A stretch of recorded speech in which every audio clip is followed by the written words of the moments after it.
Prêt pour l'impact, c'est la question que je pose chaque jour à une personnalité qui compte dans notre économie. J'accueille aujourd'hui Angelo D'Ambrosio, bonjour. Bonjour. Le directeur général d'Acer Europe du Sud. On va donner juste 2 chiffres concernant Acer. Le chiffre d'affaires 2025, c'est 7,6 milliards d'euros au niveau mondial avec une croissance de plus de 4%. C'est une entreprise taïwanaise au départ, devenue un géant mondial. C'est ça, Acer, aujourd'hui. C'est ça, exactement. C'est une entreprise qui a 50 ans cette année, Ouais. qui est effectivement née en Asie, à Taïwan, et qui s'est développée aujourd'hui, qui opère dans 160 pays. On est 9000 collaborateurs et effectivement, on est aujourd'hui le 5e fabricant mondial d'ordinateurs dans le monde. Ouais. Uniquement les ordinateurs ou il y a d'autres devices, comme on dit, d'autres devices, effectivement, c'est un peu ce qui symbolise un petit peu le développement récent de l'entreprise. On s'est beaucoup diversifié. Donc aujourd'hui, à peu près plus d'un tiers de notre chiffre d'affaires est en dehors du PC, qui était notre cœur de métier, qui est toujours notre cœur de métier. Ouais.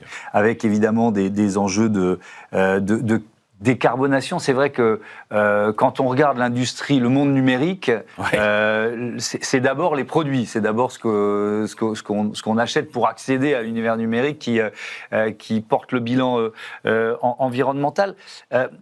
J'imagine qu'une entreprise comme Acer a fait son bilan carbone. Vous en êtes où? Quels objectifs vous vous êtes donnés? C'est l'un des enjeux de notre industrie. Alors effectivement, on a une feuille de route avec un agenda très clair où effectivement on s'est engagé à être d'ici 2035 à utiliser à 100% d'énergie renouvelable et être net carbone zéro en 2050. D'accord. Donc un agenda effectivement assez long, mais c'est aussi ce qui traduit la complexité de notre industrie où effectivement on se rend compte qu'effectivement c'est une chaîne globale. Je crois que c'est l'ADEME qui avait fait une analyse de notre industrie qui avait identifié que 80% de la dette carbone, la dette grise d'un ordinateur portable était constituée avant le premier allumage. Donc effectivement, ça induit qu'on doit travailler sur toute la chaîne pour essayer de tendre vers cet objectif, de zéro net carbone en 2050. On va rentrer dans le détail effectivement de ce qui est mis en place chez Acer. Vous disiez, c'est un groupe qui existe depuis 50 ans. Qui a beaucoup d'agilité, de capacité d'adaptation. Ces enjeux de décarbonation, vous les avez vus apparaître quand? Depuis quand ils font partie de la stratégie d'un groupe international comme Acer? En fait, globalement, l'entreprise, c'est un peu plus de 15 ans. En fait, on a notre président aujourd'hui actuel, Jason Chen, notre CEO taïwanais, avait une vue où globalement, notre part de responsabilité était d'essayer d'allonger la durée de vie des produits. Donc, fort de ce constat, c'était de se dire, on a des actifs importants dans tous les pays, notamment en France, comme on a un centre de réparation basé à Angers, et qui était essentiellement utilisé pour réparer nos produits. Donc, on s'est dit qu'effectivement, notre devoir, et par rapport à cette dette carbone, c'est-à-dire qu'il fallait prolonger la durée de vie des produits. Donc, allonger la durée de vie des produits, ça revient aussi les maintenir plus longtemps, les réparer plus longtemps, assurer une disponibilité de pièces détachées plus longue. Donc, force de ce constat, depuis 15 ans, on travaille pour améliorer notre capacité de réparer, de réutiliser, reconditionner, recycler tous les produits que l'on produit. Et pas forcément d'ailleurs que nous produisons aujourd'hui. Oui, d'ailleurs, vous parliez de je vais vous citer, être proche de nos clients fait partie de l'ADN d'Acer. Notre centre de réparation implanté à Angers nous permet d'assurer un service réactif de qualité au plus près des utilisateurs. Comment ça marche un centre de réparation comme celui-là et est-ce que c'est dans nos... Enfin, j'allais vous dire, est-ce que c'est entré dans nos mœurs de nous, clients, entreprises, utilisateurs, de se dire, tiens, on peut réparer son ordinateur? Pas tout à fait. Non. On se rend compte que c'est pas tout à fait le cas, mais qu'on pense qu'effectivement ça va s'accélérer. Je pense l'aspect réglementaire aussi joue beaucoup. La législation évolue beaucoup pour inviter et inciter un peu plus à réparer. L'indice de réparabilité est aussi un marqueur fort pour les consommateurs, parce que du coup on peut acheter son ordinateur en identifiant quels sont ceux qui sont plus réparables, donc potentiellement que je pourrais durer et garder plus longtemps. Donc on éduque un petit peu le consommateur. Mais ce centre de réparation à Angers, vous voyez son activité augmenter ou alors finalement c'est assez stable et on a du mal à changer nos comportements? Pour ce sujet-là, à proprement parler, nous, on l'a transformé en centre de profit. Pendant longtemps, c'était un centre qui ne réparait que nos produits, que nos ordinateurs Acer. Aujourd'hui, c'est moins de 30% qui rentrent dans le centre et sont des produits Acer. Donc, on a développé ces activités de réparation, mais pas seulement à l'ordinateur portable, parce que la technologie est intégrée dans beaucoup plus d'appareils, et le savoir-faire de la réparation de l'électronique, il est assez similaire à ce qu'on fait pour l'ordinateur. Donc, on a mis à profit notre capacité à réparer, notre capacité industrielle à réparer à d'autres secteurs d'activité. Alors, je vais donner quelques chiffres sur le secteur en général et sa capacité à s'embarquer dans l'économie circulaire. 17% des déchets d'équipements électriques et électroniques produits à l'échelle mondiale sont collectés en vue d'un recyclage approprié. Ça, c'est le Global e-Waste Monitor qui donne ces chiffres. Et puis, autre chiffre, toujours la même source, 40% des entreprises affirment qu'au moins 2/3 de leurs équipements sont reconditionnés. C'est deux thématiques différentes. Je voudrais d'abord qu'on parle de la question de la collecte, du recyclage, de cette économie circulaire. Est-ce que c'est une réalité industrielle pour Acer? Est-ce que vous avez intégré ça à votre logique, à votre stratégie? En gardant nos centres de réparation, puisqu'on a 9 centres en France, vous avez cité celui en Europe, pardon, on a celui d'Angers en France, on est dans cette dynamique-là. On a un centre de pièces détachées en Pologne qui nous permet de distribuer et d'assurer la disponibilité sur l'ensemble de ces réseaux de réparation. L'idée, c'est d'avoir des pôles industriels avec une grande capacité industrielle pour récupérer un maximum d'appareils, ou pour les réparer, pour les reconditionner, les remettre en vente, ou les recycler. Et aussi parce qu'on sait que c'est une source de matières premières futures pour réutiliser dans les futures réparations de nouveaux appareils, tous ces appareils. Donc du coup, on essaie d'être vertueux dans cette démarche-là en l'industrialisant. Et on est la seule marque aujourd'hui, seul fabricant d'ordinateurs à avoir cette vision-là, cette logique-là très intégrée et de développer cette capacité industrielle de réparer, maintenir et reconditionner.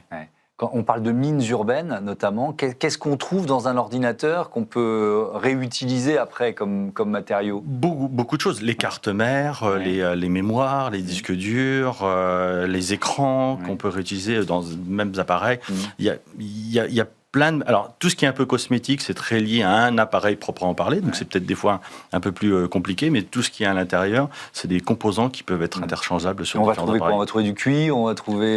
les métaux rares, effectivement. Alors là, ils sont plus difficiles à réutiliser. Alors c'est pour ça que je vous posais la question. Ils sont directement intégrés, notamment aux cartes mères. Donc là, c'est un sujet plus compliqué. Donc l'idée étant de réparer un peu ces cartes mères. Donc on a une capacité industrielle aussi à essayer de réparer ces cartes mères pour pas complètement jeter tous ces pièces qui intègrent ces métaux rares. Ce numérique responsable, en fait, on pourrait utiliser ce vocable pour décrire ce dont on parle depuis une dizaine de minutes. Est-ce que c'est un argument économique? Parce que moi, je vais être très honnête. Alors si, ça y est, le dernier ordinateur que j'ai acheté, c'était un ordi reconditionné. Mais sinon, c'était pas forcément mon premier réflexe d'achat. C'est d'abord le prix, c'est d'abord la puissance, c'est d'abord les services qui vont m'être offerts. Oui, mais c'est aussi... en fait, ça préfigure un changement aussi sur le marché de l'informatique où pendant très longtemps, c'était la course à la puissance. Effectivement, le besoin de puissance était le moteur de renouvellement.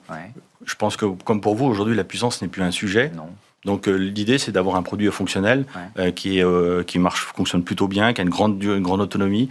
Et donc les enjeux sont plutôt là. Et un produit qui est bien conçu dès le départ, normalement, sa durée de vie peut être plus ou moins longue et très longue. Et on essaie de l'étendre par rapport à ça. Et c'est un peu notre objectif, s'assurer qu'on puisse maintenir et assurer une durée de vie plus importante sur nos produits.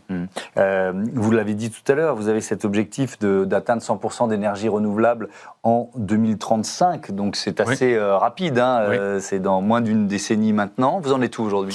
Aujourd'hui, on est à peu plus de 60%. On a à peu près un an d'avance sur notre agenda. Donc on est plutôt content d'être sur le bon créneau, le bon trend pour atteindre cet objectif.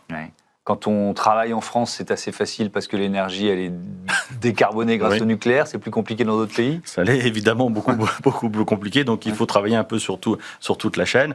Mais on a de la chance d'avoir un président taïwanais convaincu par la direction qu'on doit prendre.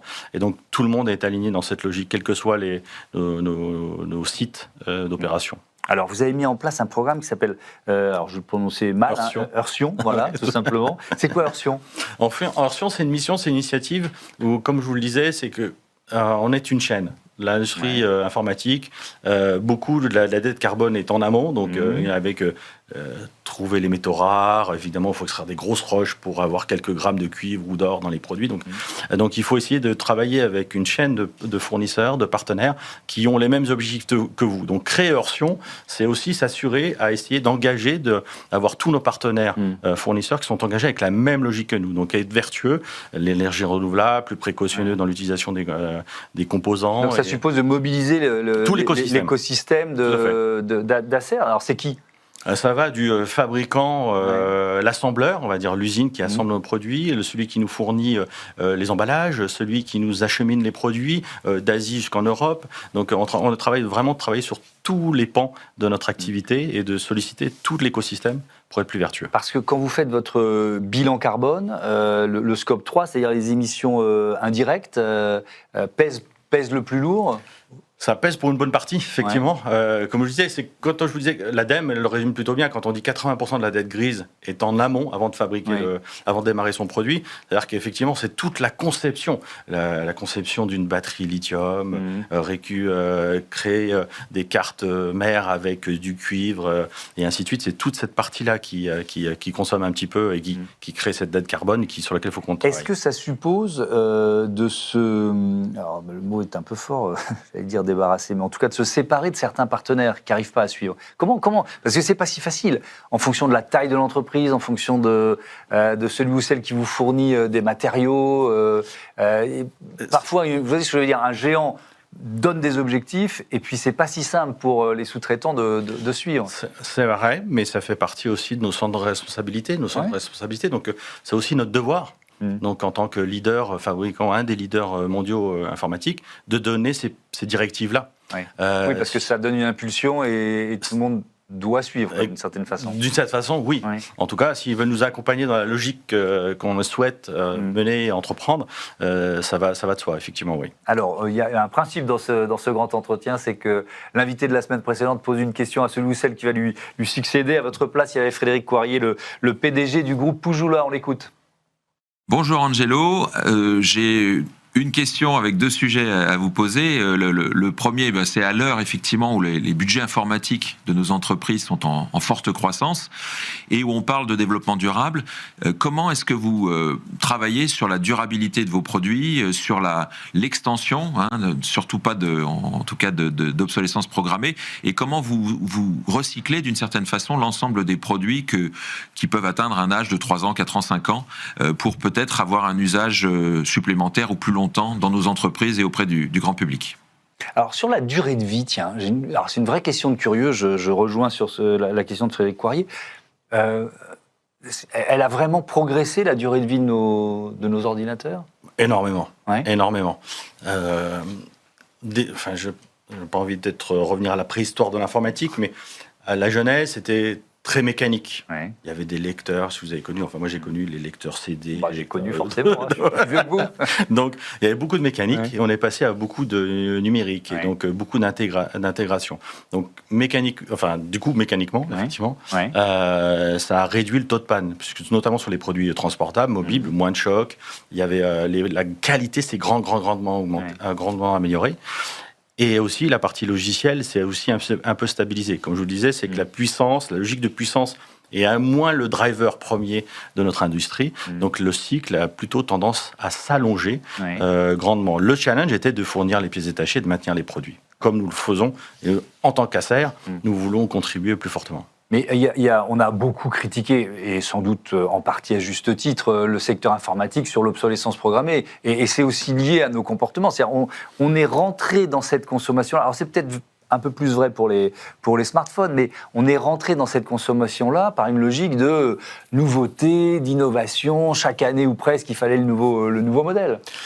Oui, mais c'est aussi, ça proposait d'autres loisirs, d'autres possibilités. Oui, Cette évolution technique nous permettait de passer vraiment à une nouvelle ère. Donc, on a été tellement rapide, effectivement, dans 15-20 ans, on avait cette tendance, effectivement, un peu comme les smartphones, à renouveler très fréquemment, 2-3 ans les appareils. Aujourd'hui, on va être entre 6-8 et on tend de plus en plus vers le 8, ce qui commence à être un peu plus vertueux, en tout cas. Et dans les clients, les entreprises, les entreprises de services ou des grandes entreprises qui sont clients d'Acer, est-ce que justement elles vous demandent une gamme de reconditionnés ou est-ce qu'il y a une pression là-dessus? Non, on est aussi dans cette logique, on essaie à chaque fois de plus identifier à qui se destine cet appareil.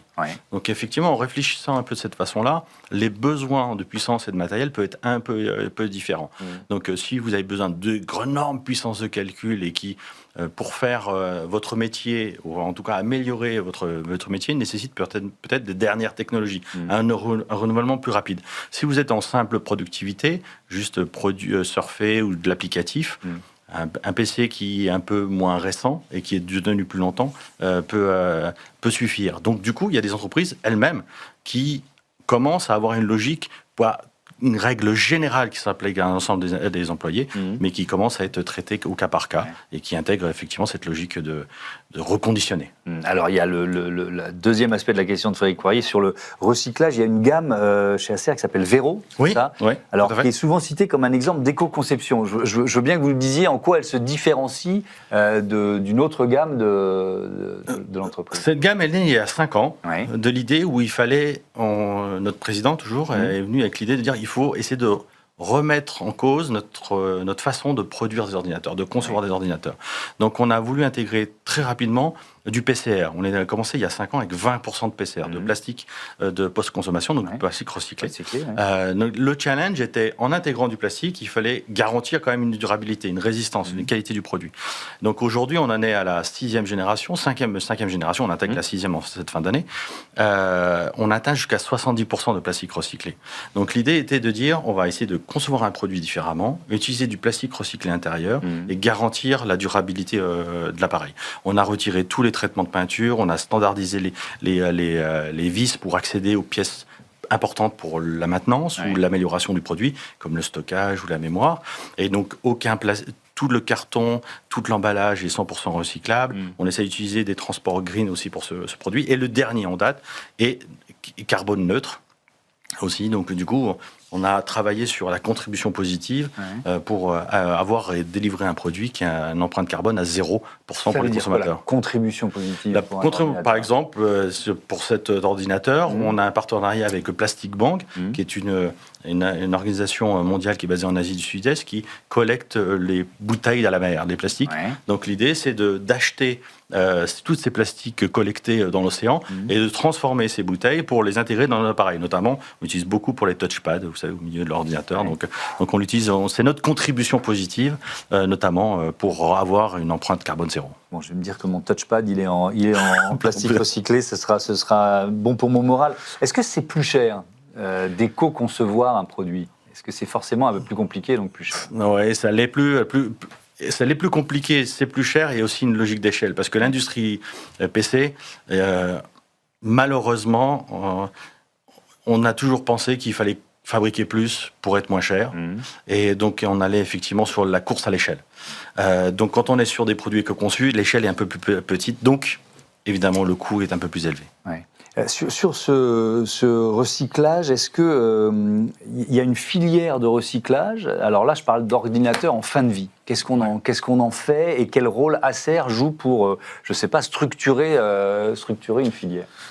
Nous, on a nos centres de réparation qui sont potentiellement un centre de collecte où on peut récupérer. Alors, on ne récupère pas tous les appareils, les nôtres et ceux avec qui on a une collaboration, un partenariat pour cela. Donc, l'idée, c'est de, récupérer ces produits, soit les reconditionner pour les remettre en vente. Donc, les redistribuer. Il y a un audit de l'ordi, de l'appareil pour voir si oui ou non on peut encore prolonger sa durée de vie. Et le réintroduire. Et sinon, alors là, on le dépiote. On le dépiote, on le désosse. On le désosse complètement. Et les pièces qu'on peut réutiliser, écran ou d'autres pièces, on les réutilise pour des futures réparations ou on les lance dans la filière de recyclage en France. Et alors, les ordinateurs de cette gamme Vero, dans X années, je sais pas, une décennie, ils seront beaucoup plus facilement réparables et démontables. C'est l'objectif. C'est l'objectif. Comme je l'ai dit, il intégrait dès le départ cette logique de modularité, de réparation. On va essayer d'aller plus loin. Les équipes à Taïwan travaillent ardemment sur le sujet pour aller essayer de plus loin, encore dans cette logique de modularité, de réparation. Soit simplifier la réparation par des tiers professionnels, ou même par un simple consommateur.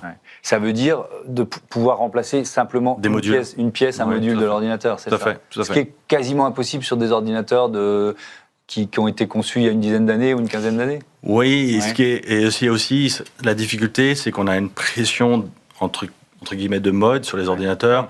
On veut des produits ultra fins, ultra légers. Donc la miniaturisation, à l'instar des smartphones, globalement c'est un peu l'ennemi de cette éco-conception où effectivement on essaie d'intégrer un maximum. Et donc l'idée c'est d'essayer de se dire qu'on va garder cette légèreté, cette finesse, mais essayer d'intégrer cette modularité.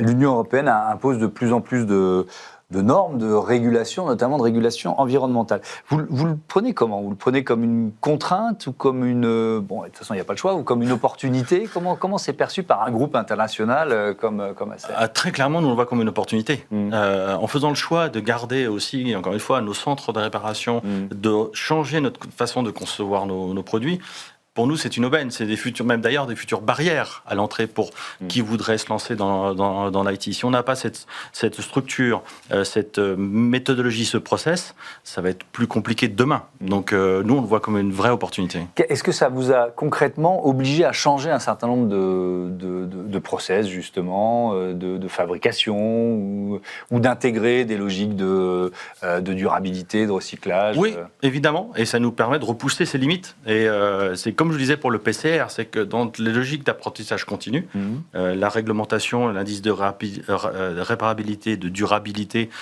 sont aussi un peu des certifications, des normes, des standards qui nous challengent un peu. Et donc c'est aussi ça qui est intéressant pour nous en tant que fabricants. Et alors la logique, on en a déjà parlé, mais avec ces centres de réparation, on a cité celui d'Angers, vous disiez qu'il y en avait... la logique, c'est qu'ils soient au plus près des clients. C'est-à-dire on ne va pas faire des centaines ou des milliers de kilomètres à un ordinateur pour qu'il soit réparé. Oui, c'est aussi dans cette logique d'empreinte carbone. Alors, on ne va pas faire, effectivement, expédier un produit en Allemagne ou en Pologne s'il peut être réparé et maintenu à Angers, tout près des consommateurs. Est-ce que ça veut dire qu'il va... Alors, par exemple, pour votre secteur, Europe du Sud, qui est très très vaste, ça veut dire que vous êtes plutôt dans une logique à imaginer ouvrir de nouveaux centres de réparation, ou alors vous considérez que le maillage est déjà suffisant ? Le maillage peut être suffisant parce qu'on a une logique aussi industrielle. C'est-à-dire qu'il faut essayer effectivement d'avoir une grande capacité à maintenir et à pouvoir récupérer à un seul point et un maximum d'appareils pour derrière les redistribuer là où on en a besoin ou aussi gérer plus facilement la chaîne, le chaînon de la chaîne de recyclage des produits. Alors on a beaucoup parlé effectivement de ces produits, de l'impact carbone de la fabrication parce que c'est le plus important, mais c'est vrai qu'avec le développement du cloud et de l'intelligence artificielle, on sait aussi que cette partie-là a des conséquences avec un impact énergétique qui est exponentiel. Comment vous l'intégrez à la stratégie d'Acer ? Globalement, on essaie de l'intégrer, de rendre nos produits un peu plus frugaux, entre guillemets. Alors, ça veut dire quoi ? L'idée, c'est, au-delà de la logique de matière, des produits, plus intelligent sur la consommation d'énergie, sur la puissance déployée. Nous, à Acer, on essaie d'avoir la gamme la plus large possible pour aussi de donner des devices qui correspondent bien aux bons usages, aux bonnes cibles. Alors qu'effectivement, avoir un produit avec un maximum de puissance, évidemment, ça couvrira les besoins de tout le monde. Est-ce que c'est vraiment nécessaire à tous ? Donc l'idée, c'est de travailler un peu sur cette logique de largeur d'offres et avec des conceptions de consommation électrique, énergétique un peu différentes. Et à l'intérieur du groupe, l'intelligence artificielle, quelle place elle prend ? Elle est déjà très présente. L'intelligence elle monte en gamme. l'intelligence artificielle, c'est très, très, très, très vaste. On l'intègre dans le groupe dans pas mal d'activités. Ouais. On a une filiale qui s'appelle Acer Medical, par exemple, on utilise l'intelligence artificielle pour aider la détection du diabète. Donc avec une photographie dans l'œil, effectivement avec des calculs, on essaye de maximiser la connaissance et d'essayer d'identifier, de faire un pré-filtre avant l'intervention d'un médecin pour l'aider à diagnostiquer le diabète. On a aussi les parkings intelligents. On utilise dans les villes intelligentes, en Asie du Sud-Est notamment, on a des parcs-mètres qui intègrent aussi de la prédiction, de l'information. Tous les bornes de parcs-mètres sont connectées entre elles et donc on essaye de prédire pour les personnes qui circuleraient dans les rues une place disponible à un instant ou à un autre ou qui pourrait éventuellement par expérience se libérer et donner cette logique d'apprentissage continu. Et sur l'IA générative qui rentrait à toute vitesse dans nos usages de citoyens et de consommateurs, elle est utilisée par vos collaborateurs ? Elle est évidemment utilisée par les collaborateurs, même si on pourrait se dire qu'il faut l'encadrer, mais toujours. Mais effectivement, elle est très, très, très, très utilisée. Comme chaque individu, en fait. Et on essaie de... Vous avez pu l'anticiper, ça ? Vous avez dit, oula, ça y est, tout le monde l'utilise, il faut qu'on l'encadre. Je pense que ça a pris de court un peu tout le monde. Ouais. C'est évident. L'idée, c'est de le diaboliser. L'idée, c'est d'en faire un bon usage. Mais c'est un peu comme tout, c'est une forme d'éducation. D'ailleurs, comme on n'en a pas parlé, mais l'outil, les PC, entre les mains des jeunes enfants, des jeunes adultes, comment on s'assure qu'ils en font un bon usage ? Comment l'encadrer ? L'IA, c'est aussi le même sujet. Donc, comment on s'assure qu'on a les bonnes pratiques, même au sein des entreprises ? Merci beaucoup, Angelo D'Ambrosio. À bientôt sur Bismart Fontaine. On passe à notre rubrique Smart Ideas, une start-up éco-responsable à l'honneur, comme tous les jours.